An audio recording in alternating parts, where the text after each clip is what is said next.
This is an erotic art project I did with acrylic on canvas in a 3-piece series.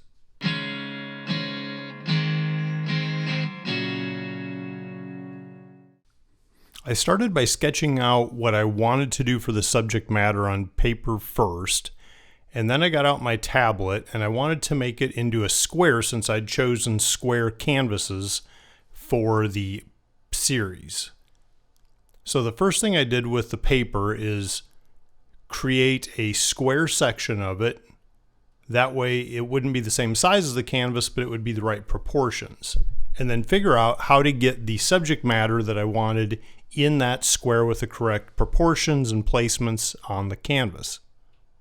By doing it on the sketch pad first, it allows me to make mistakes, erase, get everything the way I want it. Even though I used some shading on the original sketch, I know that my goal for this is that the paintings are going to be simple line art with high contrast. No shading. So what I want to do is now take my subject and try to simplify it into simple lines. I'm going to use thicker lines for some of the more abrupt lines of definition and a smaller line thickness for some of the details within. Now I have the simple lines that I want in the square shape with the size and proportion I want to fall on the canvas. Because the details in the other two paintings in this series are a bit more graphic in nature, I'm only going to be showing the detail of the first one just so you can see the process I went through. I have all three of my square canvases and these are already primed, so there's no need to lay down a coat of, say, acrylic white over the whole thing. I can just start right with the lines that I want to add to the paintings. The next step will be to take the sketch in the sketch pad in that square, knowing what the proper size and proportion and everything is, and translate that over to the larger square canvas. Now I'm using a very soft lead and I'm doing it very lightly just to start getting the shapes down and make sure they're the way I want it.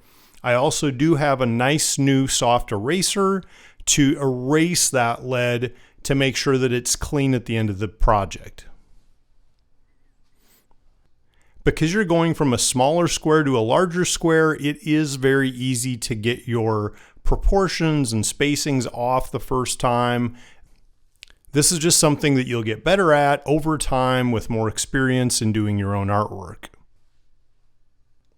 Now that I have all the line work done on the canvas, I'll do the same task on the other two canvases, and then I'll be ready to start the actual painting.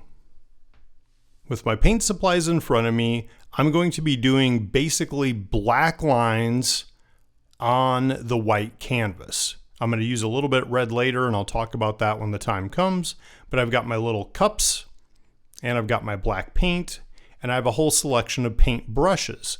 What I'm going to do is test several of the paint brushes and make sure that I have the right sizes that I want for both the thick lines for the more abrupt definition, as well as a different brush for the thinner lines of the more details within the paintings. So I'm getting out all the different sizes of these more pointed brushes and going to do a test with each of them. Now that I've decided which brush I want for the thick lines and which brush I want for the thin lines, I'm ready to actually start putting paint to canvas.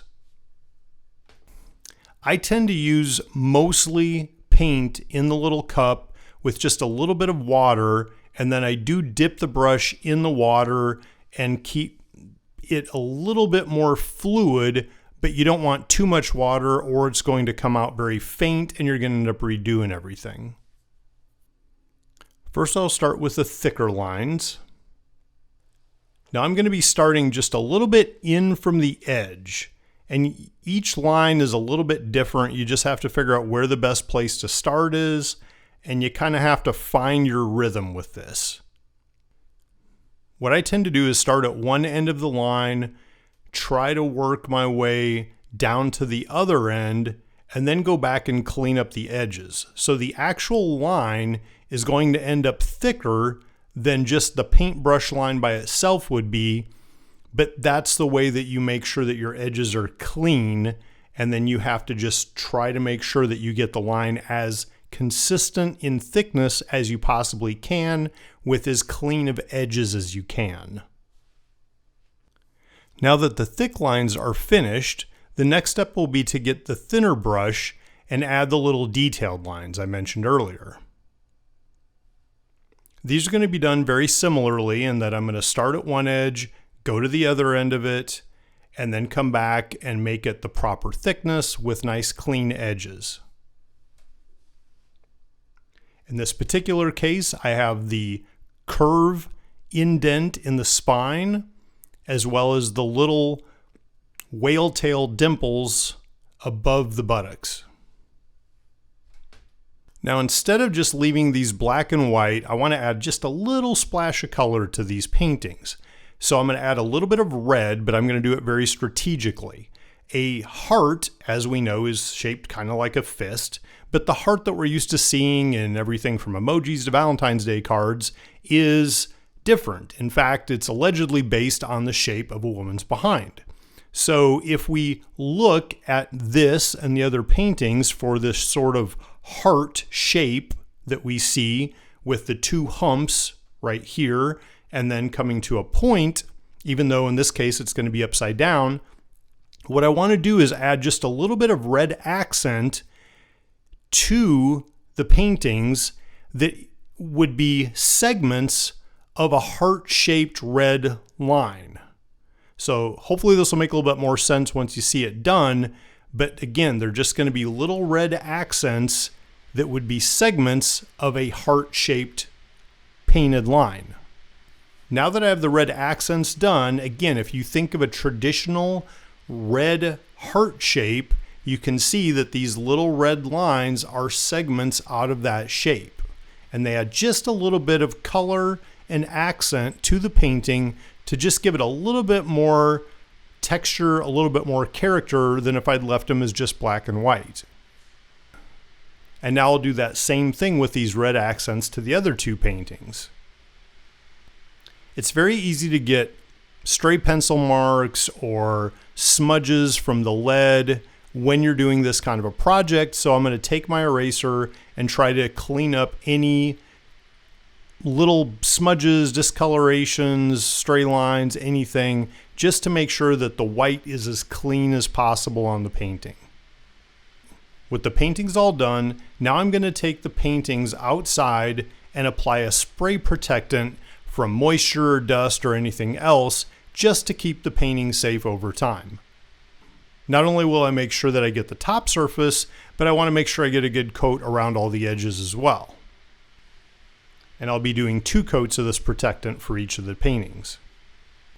Now these canvases did not come with any kind of mounting hardware in the back, so I'm going to have to insert my own press-in type mounts. These are the ones that I've used in the past, had good luck with. So I'm going to measure them out, make sure they're centered, make sure it's on the top edge of each painting and it's oriented how I want. And I'm going to use a comforter underneath just to make sure that I protect that painted surface.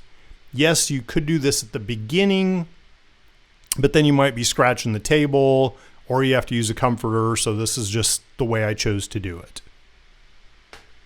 The last step is, of course, to actually mount the paintings on a wall to make sure that they are all the same height, spaced properly, all level, and be able to enjoy the art.